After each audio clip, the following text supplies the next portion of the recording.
আমাৰ যিবিলাক সমস্যা আছে সেই সমস্যাবিলাক সমাধান কৰিব। লগতে যি আমাৰ দৈনিক মজুৰি আছে 351 টকা, সেই 351 টকা আমি কাৰো বাপেৰৰ পকেটৰ পৰা বিচৰা নাই।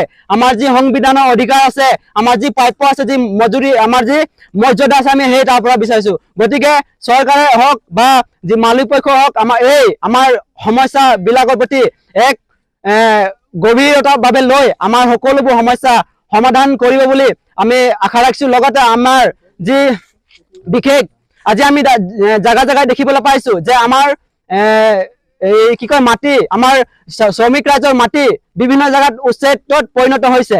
গতিকে চৰকাৰে যে এই জয়ন্ত মল্ল বড়ো ডাঙৰীয়াই কৈছিলে যে শ্ৰমিক ৰাইজ যে মুখ্যমন্ত্ৰী আৰু প্ৰধানমন্ত্ৰী হৃদয়ত আছে বুলি কৈছে, কিন্তু শ্ৰমিকসকল নহয়, তেওঁলোকৰ আমাৰ শ্ৰমিকৰ মাটিবিলাকে তেওঁলোকৰ হৃদয়ত আছে। আৰু যে প্ৰধানমন্ত্ৰী ডাঙৰীয়াই কৈছে सबका साथ सबका विकास, ক'ত আমাৰ বিকাশ হৈছে? আমি দেখিবলৈ পাওঁ আমাৰ যি শ্ৰমিক ৰাইজ দিনে দিনে বিকাশ ফালে নহয় অৱনতি ফালে গৈ আছে। গতিকে আমাৰ যিবিলাক দাবী জনাইছে এই দাবীৰ প্ৰতি চৰকাৰে গুৰুত্ব লৈ আমাৰ সমস্যাবোৰ সমাধান কৰিবলৈ চৰকাৰক আমি অনুৰোধ জনাইছো।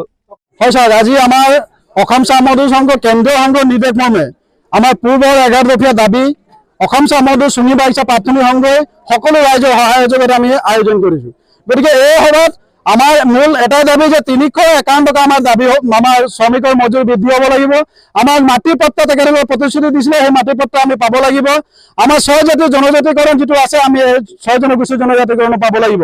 চৰকাৰে আমাক 5000 টকাৰ অনুদান দিব বিচাৰে, আমি ধন্যবাদ জনাইছোঁ, 5000 টকা দিয়ক। কিন্তু 2014 চনত তেখেতসকলৰ প্ৰতিশ্ৰুতি 351 টকা বৃদ্ধি কেতিয়া হ'ব? অসম চৰকাৰৰ চাহ শ্ৰমিকৰ এই বাগানখিনিত তেখেতসকলৰ হৃদয়ত আছে, আমাৰ চাহ শ্ৰমিক ৰাইজ তেখেতসকলে হৃদয়ত নাই। তেখেতসকলে বিচাৰিছে চাহ বাগানখিনি যেনেকে আমি কিনি ল'ম তেতিয়া আমাৰ মাটিকেইটা সিহঁতৰ পাব।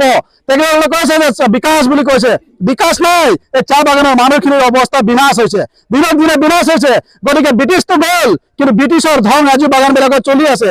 গতিকে আমিও মানুহ হয়, মানুহ হিচাপে আমাক জীয়াই থাকিবলৈ আপোনালোকে অধিকাৰ দিয়ক। অন্যথা কিন্তু এই অকল শ্ৰমিক ৰাইজে আহি থকা 2026 চনৰ যিটো নিৰ্বাচন, এই নিৰ্বাচন কিন্তু ভূমিকা তেখেতসকলে ইয়াতকৈ অধিক আৰু জংগী আন্দোলন ল'বলৈ বাধ্য হ'ব। আমাৰ যিবিলাক সমস্যা আছে সেই সমস্যাবিলাক সমাধান কৰিব। লগতে যি আমাৰ দৈনিক মজুৰি আছে 351 টকা, সেই 351 টকা আমি কাৰো বাপেৰৰ পকেটৰ পৰা বিচৰা নাই।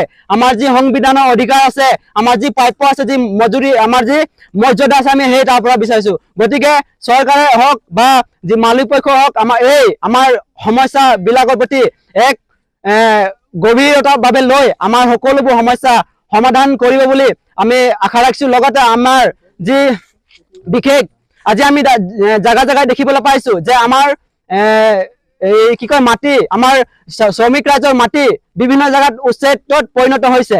গতিকে চৰকাৰে যে এই জয়ন্ত মল্ল বড়ো ডাঙৰীয়াই কৈছিলে যে শ্ৰমিক ৰাইজ যে মুখ্যমন্ত্ৰী আৰু প্ৰধানমন্ত্ৰী হৃদয়ত আছে বুলি কৈছে, কিন্তু শ্ৰমিকসকল নহয়, তেওঁলোকৰ আমাৰ শ্ৰমিকৰ মাটিবিলাকে তেওঁলোকৰ হৃদয়ত আছে। আৰু যে প্ৰধানমন্ত্ৰী ডাঙৰীয়াই কৈছে सबका साथ सबका विकास, ক'ত আমাৰ বিকাশ হৈছে? আমি দেখিবলৈ পাওঁ আমাৰ যি শ্ৰমিক ৰাইজ দিনে দিনে বিকাশ ফালে নহয় অৱনতি ফালে গৈ আছে। গতিকে আমাৰ যিবিলাক দাবী জনাইছে এই দাবীৰ প্ৰতি চৰকাৰে গুৰুত্ব লৈ আমাৰ সমস্যাবোৰ সমাধান কৰিবলৈ চৰকাৰক আমি অনুৰোধ জনাইছো।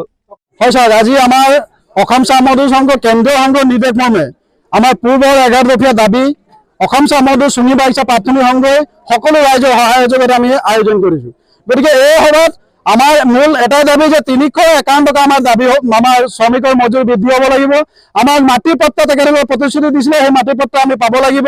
আমাৰ 6 জাতীয় জনজাতিকৰণ যিটো আছে আমি 6 জনগোষ্ঠী জনজাতিকৰণ পাব লাগিব। চৰকাৰে আমাক 5000 টকাৰ অনুদান দিব বিচাৰে, আমি ধন্যবাদ জনাইছোঁ, 5000 টকা দিয়ক। কিন্তু 2014 চনত তেখেতসকলৰ প্ৰতিশ্ৰুতি 351 টকা বৃদ্ধি কেতিয়া হ'ব? অসম চৰকাৰৰ চাহ শ্ৰমিকৰ এই বাগানখিনিত তেখেতসকলৰ হৃদয়ত আছে, আমাৰ চাহ শ্ৰমিক ৰাইজ তেখেতসকলে হৃদয়ত নাই। তেখেতসকলে বিচাৰিছে চাহ বাগানখিনি যেনেকে আমি কিনি ল'ম তেতিয়া আমাৰ মাটিকেইটা সিহঁতৰ পাব। তেখেতসকলে কৈছে যে বিকাশ বুলি কৈছে, বিকাশ নাই। এই চাহ বাগানৰ মানুহখিনিৰ অৱস্থা বিনাশ হৈছে, দিনক দিনে বিনাশ হৈছে। গতিকে ব্ৰিটিছটো গ'ল, কিন্তু ব্ৰিটিছৰ ধং আজি বাগানবিলাকত চলি আছে। গতিকে আমিও মানুহ হয়, মানুহ হিচাপে আমাক জীয়াই থাকিবলৈ আপোনালোকে অধিকাৰ দিয়ক। অন্যথা কিন্তু এই অকল শ্ৰমিক ৰাজ্যে আহি থকা 2026 চনৰ যিটো নিৰ্বাচন এই নিৰ্বাচন কিন্তু ভূমিকা তেখেতসকলে ইয়াতকৈ অধিক আৰু জংগী আন্দোলন ল'বলৈ বাধ্য হ'ব। যিকোনো খবৰৰ বাবে যোগাযোগ কৰক 7099017330 লগতে 7099017110 নম্বৰত।